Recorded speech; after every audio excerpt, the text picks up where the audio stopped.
Assalamualaikum warahmatullahi wabarakatuh. Auzubillahi minasyaitonirrajim. Bismillahirrahmanirrahim. Hal ataka hadisu Musa? Sudahkah sampai kepadamu, garis kurung, tanda kurung, Nabi Muhammad, kisah Musa?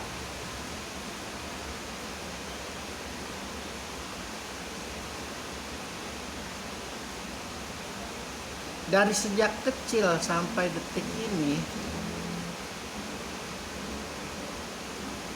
terjemahan di ayat suci Al-Quran terkadang istilahnya terlalu gampang untuk memberikan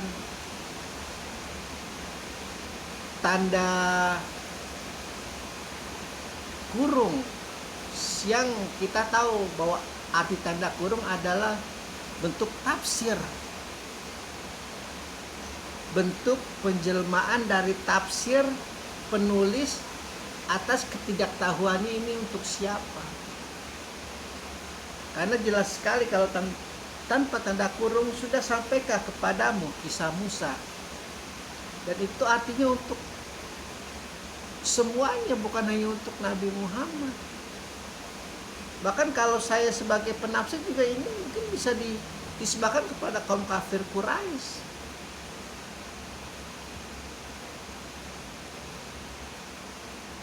Karena ini mungkin perbedaan dasar dalam bidang intelektual teologi. Karena saya sudah bercampur intelektual teologi dengan Syiah.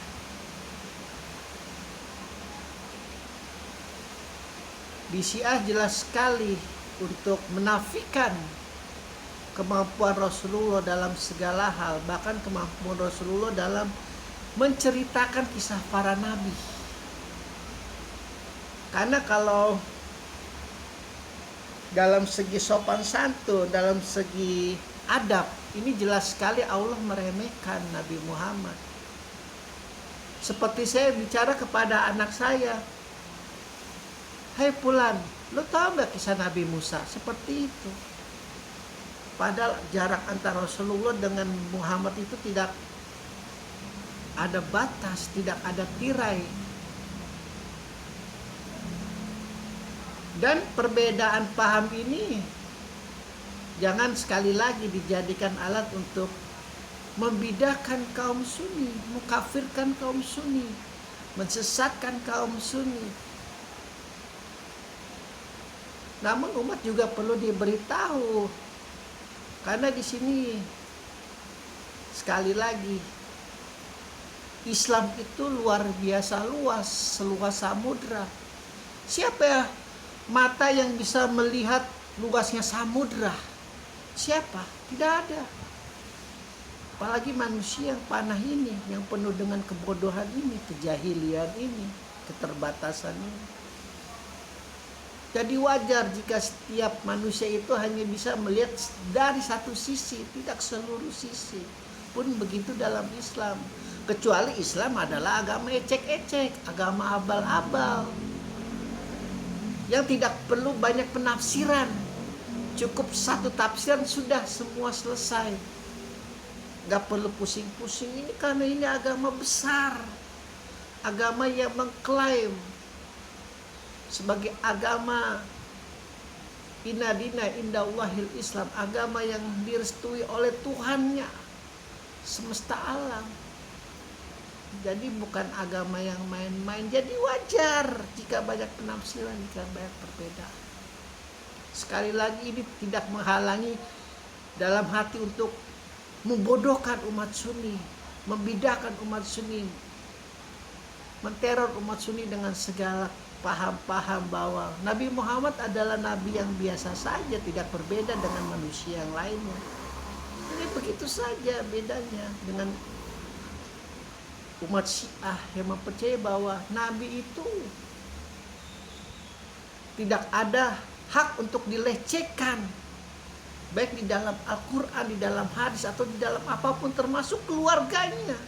termasuk ayah ibunya, termasuk kakeknya, termasuk pamannya, termasuk bibinya, termasuk Ibu susuannya termasuk siapapun yang melindungi Nabi dari sejak lahir hingga mati. Begitu. Hanya paham. Di situ saja yang perlu diketahui.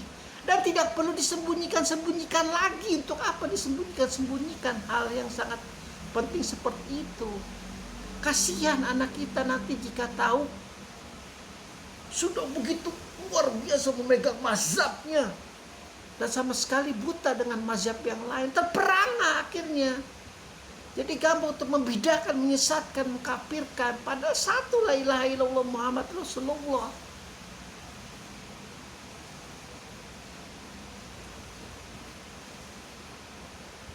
Satu. Nabi yang dituju satu. Bukan Yesus, bukan Musa, bukan Sulaiman, bukan Daud, bukan siapa-siapa. Yang dijunjung tinggi, yang dihormati. Satu, Nabi Muhammad, bukan selain. Tinggal bagaimana umat Sunni, tinggal bagaimana umat Syiah untuk menggali potensi yang ada di dalam dirinya. Untuk menciptakan karya-karya yang baik, bagus untuk umat manusia. Bukan untuk saling menendam, saling membenci, saling mengiri, saling mendengki.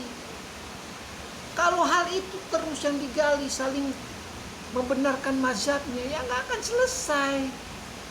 Orang kafir terus berusaha menciptakan sesuatu yang berguna bagi manusia. Dan kita hidup ini di bumi, punya kepala, punya badan, punya tangan, punya kaki, yang harus mau tidak mau Allah katakan dunia ini adalah hanya senda gurau dan permainan belaka. Masa iya kita mau sehari-hari mekeret, muka lusuh, masam, sementara kaum kafir bergembira ria dengan ciptaan-ciptaannya. Sementara Allah menegaskan tempat ini adalah buat untuk bersenda gurau dan permainan belaka. Mau tidak mau kita harus menikmati dunia ini.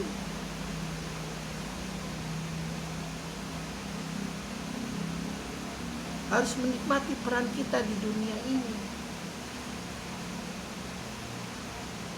Saya pribadi mengklaim bahwa hak Rasulullah untuk dihormati, baik dalam perkataan setiap titik koma di dalam Al-Quran, di dalam hadis, maupun di dalam apapun.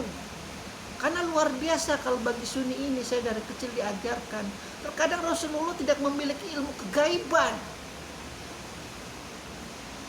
Justru teman-temannya lebih memiliki ilmu kegaiban, lebih memiliki ilmu kemaksuman daripada Rasulullah. Luar biasa. Maaf saja nih, terkadang di dalam akal saya, di masa kecil saya, lebih hebat Abu Bakar, lebih hebat Umar, lebih hebat Utsman daripada Rasulullah. Sementara dia sebagai nabi, sebagai gurunya. Memang ada hadis yang mengatakan kalau muridnya saja luar biasa baik, apalagi gurunya. Tapi di dalam perkataan, di dalam hadis tidak ada.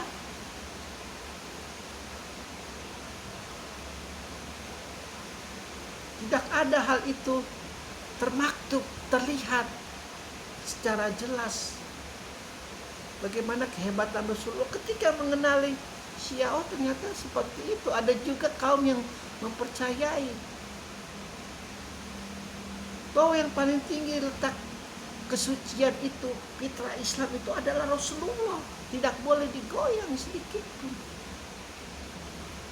Kalau tidak, kita tidak akan menemukan itu mutiara dari paling mutiara, intan dari paling intan. Maaf saja nih. Bukan memaksakan Sunni untuk bergeser aliran, bukan.